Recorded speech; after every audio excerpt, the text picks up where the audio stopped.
স্বাগতিক কানাডাকে হারিয়ে দিয়ে মরক্কোর অভিযাত্রা চলছে এবং তার পাশাপাশি ফরাসি বিপ্লবও কিন্তু সমান তালে চলছে।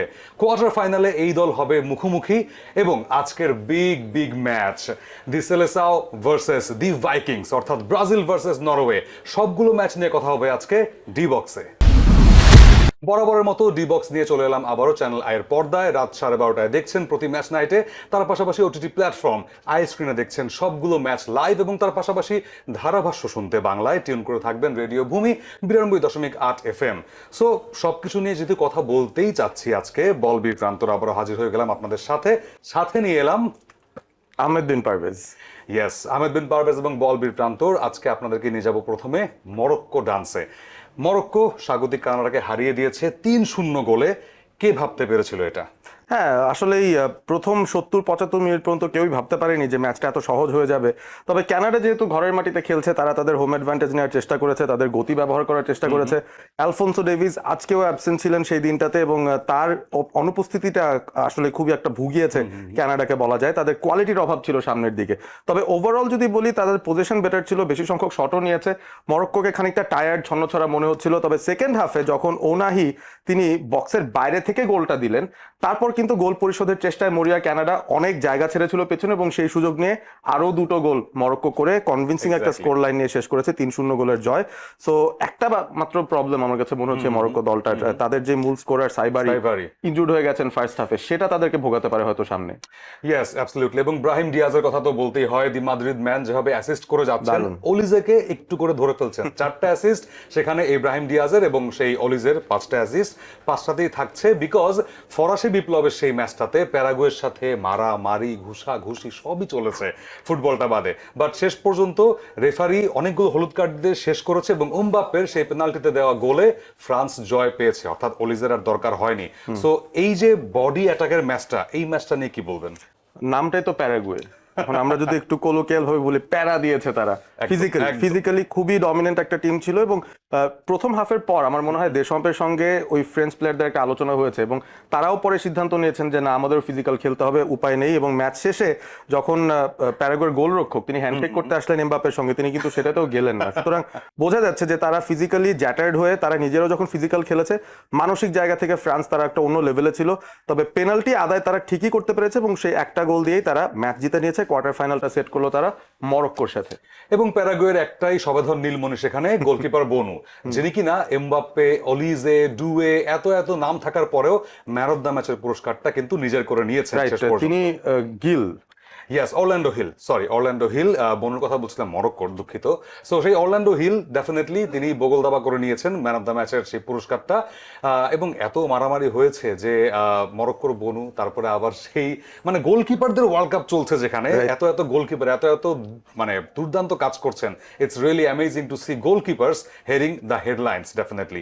এবারে যদি আজকের ম্যাচে আসি, মানে এখানে আসার জন্য অনেক তাড়াহুড়ো কিন্তু প্রান্তরে বোঝাই যাচ্ছে, কারণ পড়েছেন ব্রাজিলের জার্সি, বোঝাই যাচ্ছে যে আপনি কোন টিমের ফ্যান জানো, আবার একটু বলে দেন আমাদের। ব্রাজিল 5 বারের বিশ্ব চ্যাম্পিয়ন, তারকাটা আছে definitely. I don't care about Banu, I don't care about সেখানে অরল্যান্ড হিল এন্ড নাথিং, মেগনান, কাউকেই পাত্তা দিচ্ছি না এবং সরাসরি পাত্তাটা দিচ্ছি ব্রাজিলকে, বিকজ 5 বারের চ্যাম্পিয়ন আজকে মুখোমুখি হচ্ছে দি ভাইকিংসের।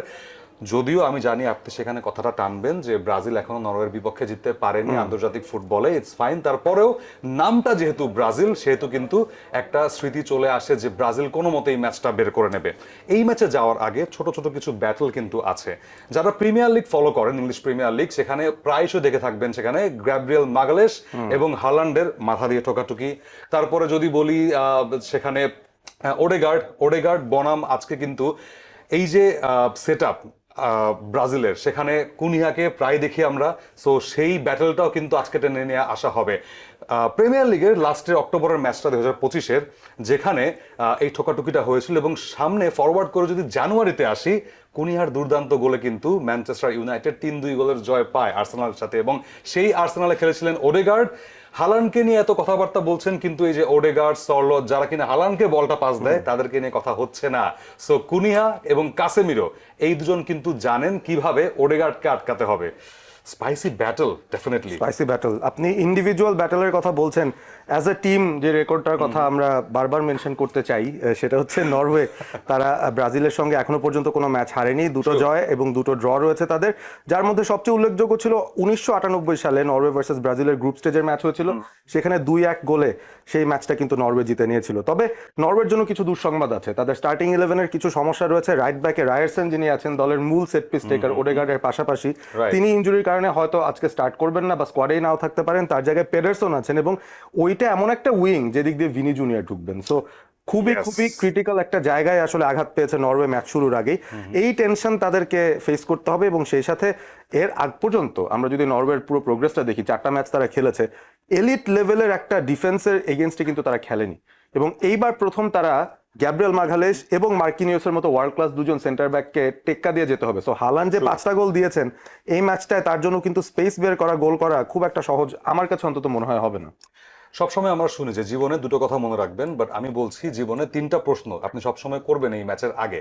ফার্স্ট অফ অল, এই যে এটা কিভাবে এই ডন কার্লো আনচেলত্তিকে আপনি ফেস করবেন ফার্স্ট অফ অল, এবং আরো দুটো কথা নিয়ে আসবো বেসিক্যালি।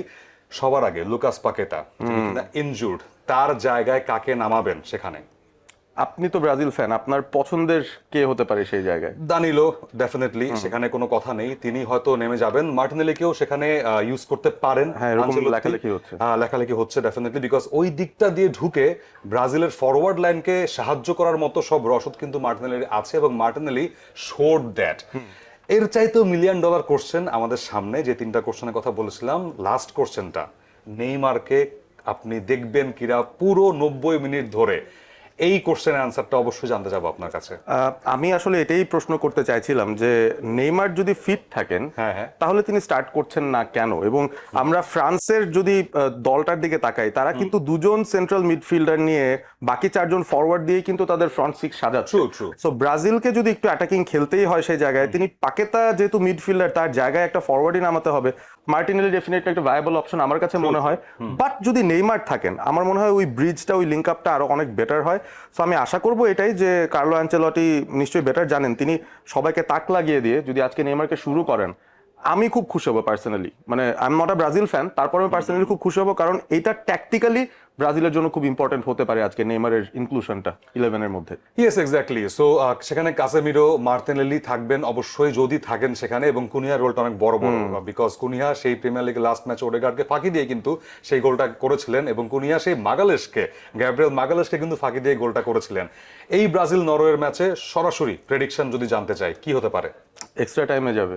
এক্সট্রা টাইমে, তারপর ব্রাজিল জিতে যেতে পারে, কারণ আমার মনে হয় অ্যালিসন নাইল্যান্ডের ব্যাটল যদি পেনাল্টিতেও যায়, যদিও ব্রাজিলের কিক টেকিং এর অবস্থা খুব একটা ভালো না, তারপরও অ্যালিসন এবং নাইল্যান্ডের যে ব্যাটল হবে সেই জায়গায় আমি অ্যালিসনকে আসলে এগিয়ে রাখবো। ব্রাজিল চলে যাবে, যে কোনো ভাবেই হোক চলে যাবে আমার মনে হয়। বলতে হচ্ছে ইয়েস। আরেকটা ম্যাচ কিন্তু আজকে আছে, সবাই কিন্তু এই ব্রাজিল নরওয়ের ম্যাচের মাঝখানে একটা ফাস্ট ফরওয়ার্ড করা গেম ভুলে যাচ্ছে বারবার, যেই ম্যাচটা আরো স্পাইস ছড়াতে পারে। মেক্সিকো বনাম ইংল্যান্ড, মেক্সিকো ইংল্যান্ড, সেই আজতেকা স্টেডিয়ামে, বিশ্ববিখ্যাত আজতেকা স্টেডিয়াম।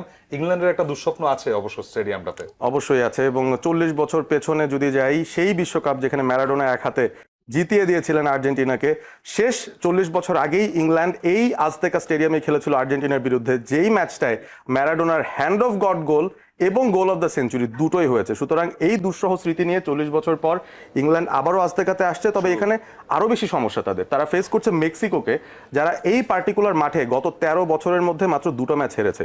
89 ম্যাচের মধ্যে 60টা জয়, 17টা ড্র, মাত্র 2টা ডিফিট।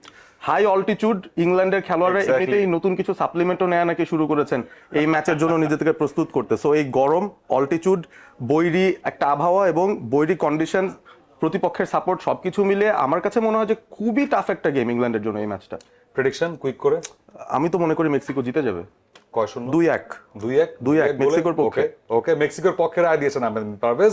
আমাকে বললে আমি এখনো ইংল্যান্ডের পক্ষেই দেখবো 2-1। সো সেটা একদমই ভাইস ভার্সা হবে। সো সবকিছু নিয়ে কথা হচ্ছে, খেলাধুলাও চলছে যেহেতু, এবং এই বিশ্বকাপের কোয়ার্টার ফাইনালের পথে রাউন্ড অফ 16-এর এই যাত্রাটা আরো ফাস্ট হতে যাচ্ছে। আপনারা যদি এই ফাস্ট রেসের সঙ্গী হতে চান, ডেফিনেটলি ডি বক্সের সাথে থাকবেন। প্রতি ম্যাচ নাইট রাত 12:30টায় চলে আসি আমরা আলোচনা করতে, এবং তার পাশাপাশি আইস্ক্রিনের পর্দায় দেখছেন প্রত্যেকটা ম্যাচ লাইভ, এবং তার পাশাপাশি বাংলা ধারাভাষ্য শুনছেন রেডিও ভূমি 92.8 FM-এ। আজকের মতো বলবীর প্রান্তর এবং আহমেদ বিন পারভেজ বিদায় নিচ্ছি। দেখা হবে আগামীকাল।